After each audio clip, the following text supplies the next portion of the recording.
Hey y'all, this is Kitty. Now, I don't look very cute or cool right now, um, and I want to talk to y'all a little bit.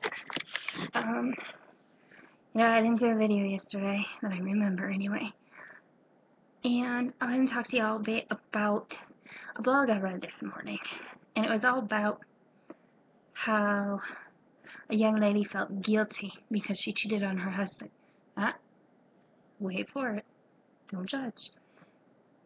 You see, she wasn't cheating on her husband with a purse. What happened was her friends went home early after they went to a movie, and she wasn't ready to go home yet. So she went and sat in a coffee house by herself, just watching people. Now, I fell into a rut yesterday, and I kind of hit my peak this morning. And there are times where you just gotta melt down and then get over it. It's hard to explain for me. This is my personal experience. But as I was reading this morning, I realized something, and that's that, a lot of as parents, we feel so pressured by our peers, by society, by our spouses, by ourselves, to always live up to everybody else's expectations. And sometimes we set our own bar too high. My 6-year-old this morning had a meltdown because he couldn't remember his count by fives, where it's 5, 10, 15, and he was very, very upset with himself. He is a go-getter, an overachiever. It's going to help him, I'm sure, in the long run, but right now he pushes himself so hard that one way or the other kind of makes him go manic a little bit. And he's 6. Now, let's talk about, I took my glasses off, so I'm sorry if I'm squinting.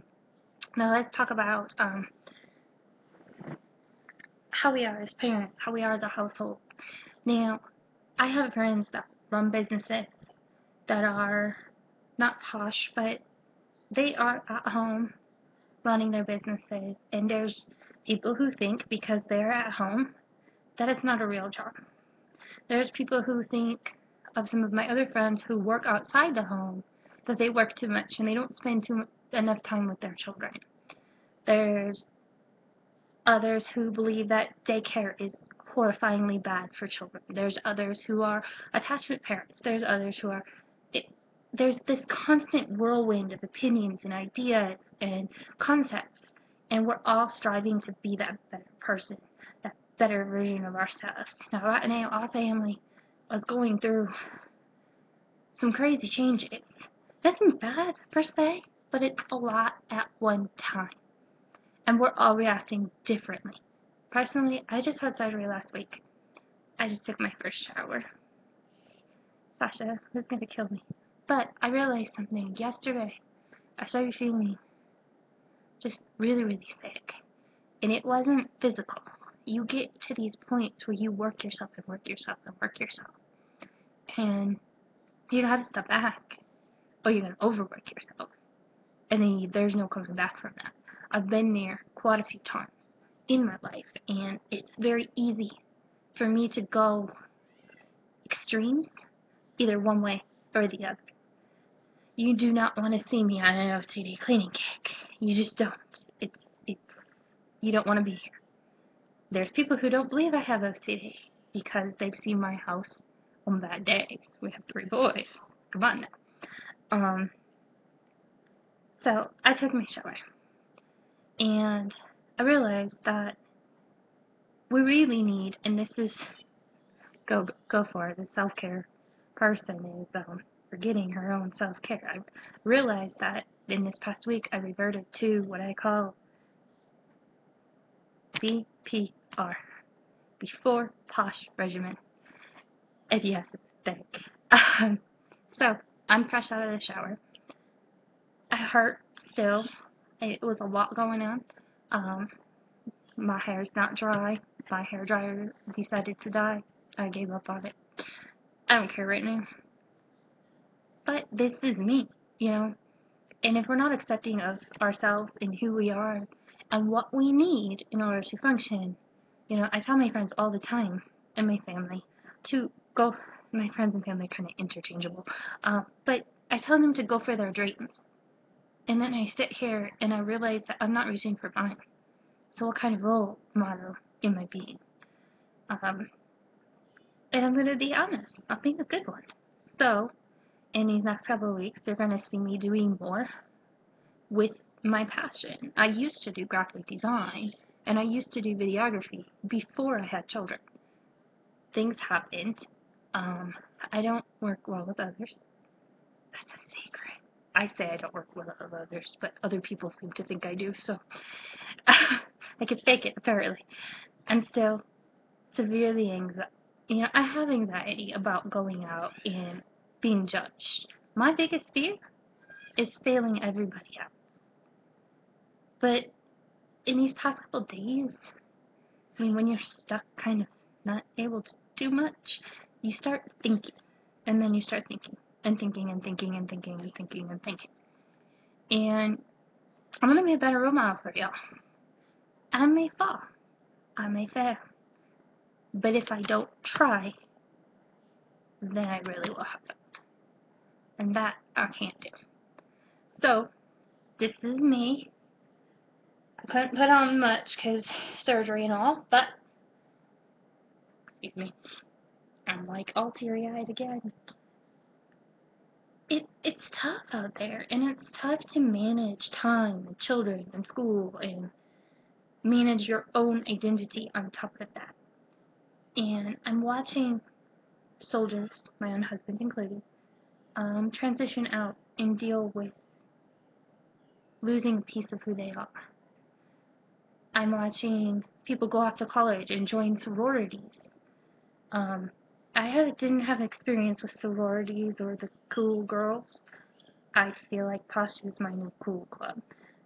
Not that, we're not mean, we're just here. We're there for each other. We have our spats and disagreements, but we're there, and we're real.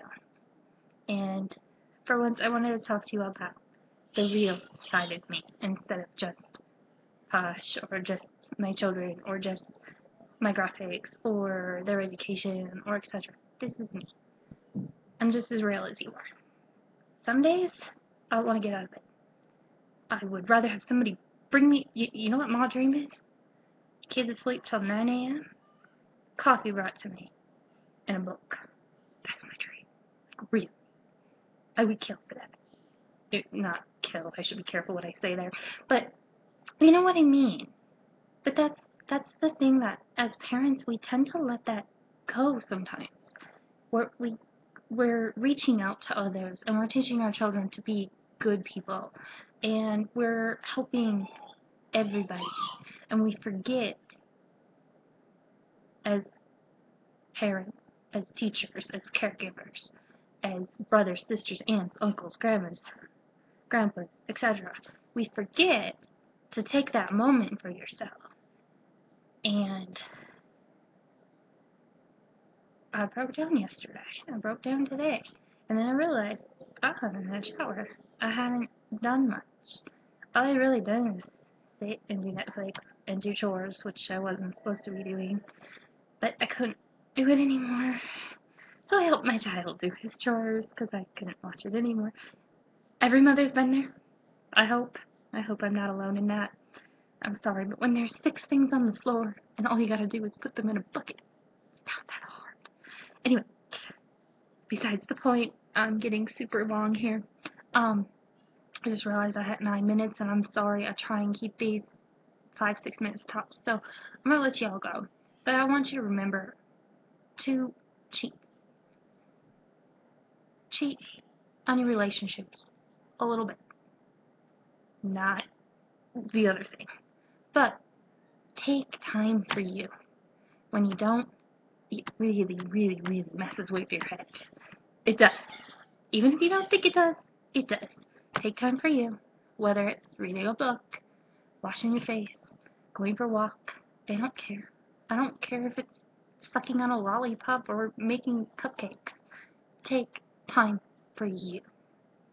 Lock yourself in your bathroom and read 5 pages. I'm serious. Just do it. tell me how you feel afterwards. This is Kitty. Children are knocking. My me time's over. I'll talk to y'all later, and I hope you're having a great day.